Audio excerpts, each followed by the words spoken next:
মোটা অঙ্কের অর্থ আদায় করছে। এসব কর্মকাণ্ড সম্ভবত এই অঞ্চলটিকে জাতিগতভাবে নির্মূল করার একটি আনুষ্ঠানিক পরিকল্পনা।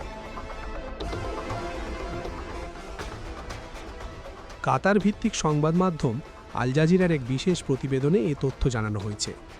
একটি এক্সক্লুসিভ ডিজিটাল তদন্তে দেখা গেছে, গত মাসে একটি রহস্যময়ী বিমানে করে গাজা থেকে দক্ষিণ আফ্রিকায় ১৫৩ জন যাত্রীকে নিয়ে যাওয়া হয়। এ পুরো কাজের পেছনে ছিল আল মাজদ ইউরোপ নামের একটি অনিবন্ধিত সংগঠন, যারা মানবিক উদ্দেশ্যে কাজ করার মিথ্যা দাবি করেছিল। ফিলিস্তিনিরা ১৩ নভেম্বর ওয়াক টাম্বো আন্তর্জাতিক বিমানবন্দরে পৌঁছায়। ইমিগ্রেশন পুলিশ তাদের প্রবেশে অস্বীকৃতি জানায়। তাদের পাসপোর্টে ইসরায়েল থেকে প্রস্থান স্ট্যাম্প না থাকায় তারা ১২ ঘণ্টা বিমানে আটকে থাকে এবং তারপর নামার অনুমতি পায়।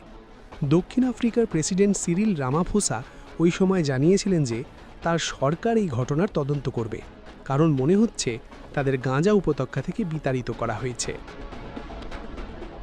ইসরায়েলি কর্মকর্তারা এর আগে প্রকাশ্যে জানিয়েছিলেন যে তারা গাজা থেকে ফিলিস্তিনিদের স্বেচ্ছায় অভিবাসনকে সমর্থন করে, যা কার্যকতভাবে ফিলিস্তিনিদের জোরপূর্বক উচ্ছেদ। ২০২৫ সালের মার্চে ইসরায়েলের নিরাপত্তা মন্ত্রিসভা ফিলিস্তিনিদের স্বেচ্ছায় গাজা ছেড়ে যাওয়ার জন্য একটি বিতর্কিত ব্যুরো গঠন করে, যার নেতৃত্বে ছিলেন প্রতিরক্ষা মন্ত্রণালয়ের সাবেক উপপরিচালক ইয়াকিভ ব্লিটস্টাইন। ইসরায়েলি প্রতিরক্ষামন্ত্রী ইসরায়েল কাটস সেই সময় বলেছিলেন গাজার ৪০% বাসিন্দা অভিবাসনে আগ্রহী। এর আগের মাসেই আল মাজদ ইউরোপ একটি নতুন ওয়েবসাইটের মাধ্যমে তাদের অনলাইন উপস্থিতি প্রতিষ্ঠা করেছিল।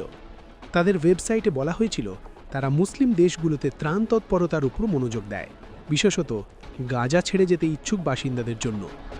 এছাড়া তারা ছিটমহলে মোবাইল স্বাস্থ্য ক্লিনিক এবং ফিলিস্তিনি ডাক্তারদের বিদেশে ভ্রমণের আয়োজন করেছে। আল জাজিরার তদন্তে দেখা যায় তাদের ত্রাণ তৎপরতার বিষয়টি ভুয়া। আল মাজদ ইউরোপ দাবি করেছিল তারা ২০১০ সালে জার্মানিতে প্রতিষ্ঠিত একটি মানবিক ফাউন্ডেশন, যার প্রধান কার্যালয় অধিকৃত পূর্ব জেরুজালেমের শেখ জাররাতে অবস্থিত। আল জাজিরা কোনো জার্মান বা ইউরোপীয় ডাটাবেসে এ নামে নিবন্ধিত কোনো কোম্পানি খুঁজে পায়নি। অনুমিত ঠিকানাটি জেরুজালেমের সরকারি রেকর্ডেও দেখা যায় না। গুগল ম্যাপে অবস্থানটি একটি হাসপাতাল এবং একটি ক্যাফের সাথে সম্পর্কিত। বিস্তৃত তদন্তে দেখা গেছে আল মাজদ একটি ভুয়া মানবিক গোষ্ঠী। সূত্র আল জাজিরা। প্রিয় দর্শক, বিষয়টি নিয়ে আপনার মূল্যবান মন্তব্যটি কমেন্ট করতে ভুলবেন না। পরবর্তী আপডেট পেতে চ্যানেলটি সাবস্ক্রাইব করে আমাদের সাথেই থাকুন। ধন্যবাদ। এসকে টিভি বাংলা, সাথেই থাকুন।